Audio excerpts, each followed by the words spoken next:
भागवत को समझने के लिए चार चीजों की जरूरत पड़ती है। अगर विद्वानों की सभा में बैठोगे तो विद्वान कहते हैं भागवत को वही समझ पाएगा जो भागवत के चार अक्षरों को समझ लेगा। इसमें चार अक्षर हैं, भा, ग, व और। तो विद्वान क्या कहते हैं? विद्वान कहते हैं भा माने भक्ति, जिसमें भक्ति होगी वो भागवत को समझेगा। दूसरा अक्षर क्या है? ग, जिसमें ज्ञान पूर्ण होगा वो भागवत को समझेगा। तीसरा अक्षर व, जिसमें वैराग्य होगा वो भागवत को समझेगा। और चौथा अक्षर है त, जिसके पास तपस्या होगी वो भागवत को सुनने और समझने का अधिकारी है। ये विद्वान कहते हैं। ईमानदारी से बताओ, चार चीजें किसी के पास हैं? भक्ति, ज्ञान, वैराग्य और तपस्या। तो इसका मतलब है हम तुम भागवत सुनने के अधिकारी नहीं हैं। ये विद्वानों का अर्थ है। लेकिन जो सहज और सरल गुरु है उसने क्या दर्शन कराया है? ये विद्वानों की परिभाषा हो सकती है।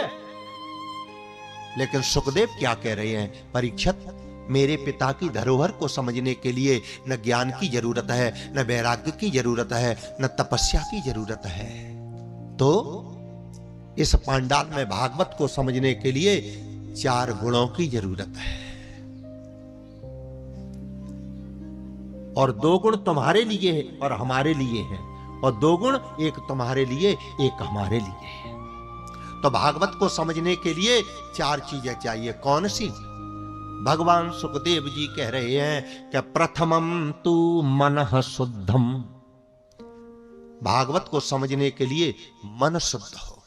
भागवत माने भगवान। भगवान को जानने के लिए मन पवित्र होना चाहिए। हमने कल की कथा में बताया कि भगवान तक जाने के लिए शरीर पवित्र होना चाहिए, और शरीर को पवित्र बनाने के लिए भजन की जरूरत नहीं पड़ती। शरीर को पवित्र बनाने के लिए पवित्र भोजन की जरूरत पड़ती है। जब जीव का शरीर पवित्र हो जाता है तब भगवान के पास पहुंचता है। फिर भगवान को समझने की जरूरत है। तो भगवान को समझने के लिए, भगवान को जानने के लिए प्रथमम तु मनः शुद्धम, मन पवित्र होना चाहिए। जब तक आपका मन पवित्र नहीं है तब तक भगवान मिल नहीं पाएगा। यही तो हमारे राम जी कह रहे हैं, निरामल मन जन सो मोहि पावा। निरामल मन जन मोहि पावा। निरामल मन जन सो मोहि पावा। निर्मल मन जन सो मोहि पावा। भगवान भी यही कह रहे हैं कि मुझे प्राप्त करने के लिए मन पवित्र होना चाहिए।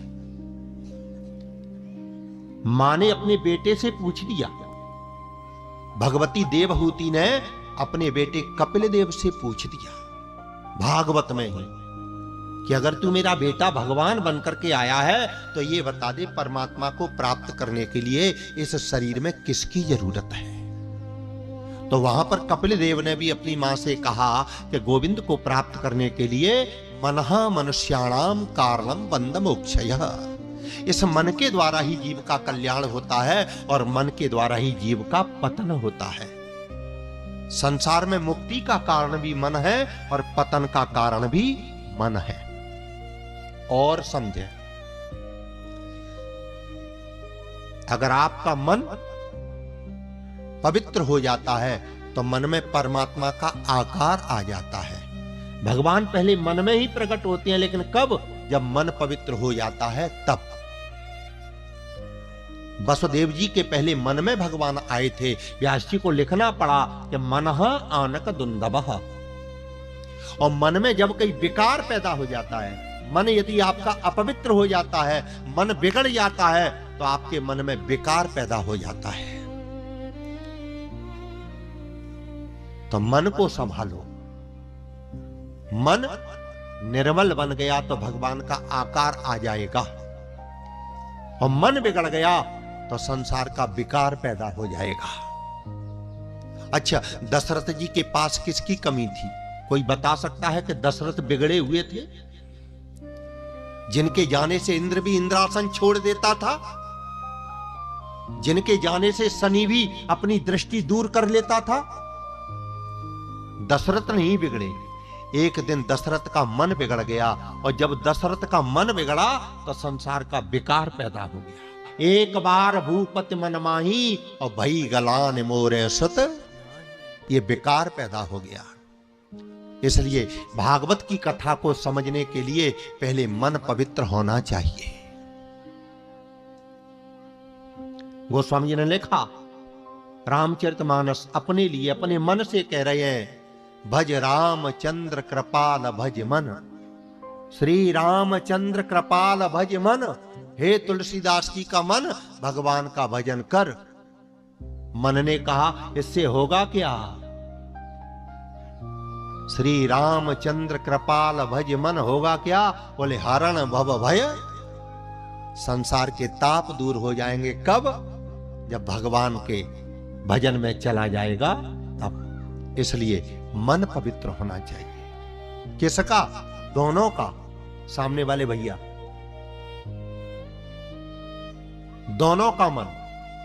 कथा सुनने वाले का भी मन पवित्र हो और कथा सुनाने वाले का भी मन पवित्र हो, तब आनंद की अनुभूति होगी। एक बात बोले, आप अपने मन को पवित्र बनाओ। कथावाचकों की हम गारंटी लेते हैं, जब तक कथा होगी तब तक हमारा मन पवित्र रहेगा। और हमारा मन बिगड़ता है तो कौन से दिन बिगड़ता है वो भी सुन लो। अपनी बात काय को राखें। जब तक सीताराम हमारा मन बिगड़ता है तो दक्षिणा के दिन बिगड़ता है, तब तक तेरी कथा पूरी है जागे, चाहे वहां मन बिगड़े और चाहे बने। तो ये दोनों के लिए, क्योंकि गोस्वामी जी ने लिखा कि श्रोता वक्ता ज्ञान निधि, मन दोनों का पवित्र हो। श्रोता वक्ता ज्ञान निधि, क्यों? बोले कथा राम की गूढ़। ये कहानी नहीं है, ये किस्सा नहीं है कि वृंदावन में जाकर के चटक मटक हो गए 6 महीने में, कहानी किससे सीख लिए और कथा सुनाने लगे। गोस्वामी जी क्या कह रहे हैं? दोनों का मन पवित्र होना चाहिए। श्रोता वक्ता ज्ञान निधि, क्यों? बोले कथा राम की गूढ़। तो मन दोनों का पवित्र हो। तो भागवत की कथा को समझने के लिए प्रथमम तु मनः शुद्धम, दोनों का मन शुद्ध होना चाहिए।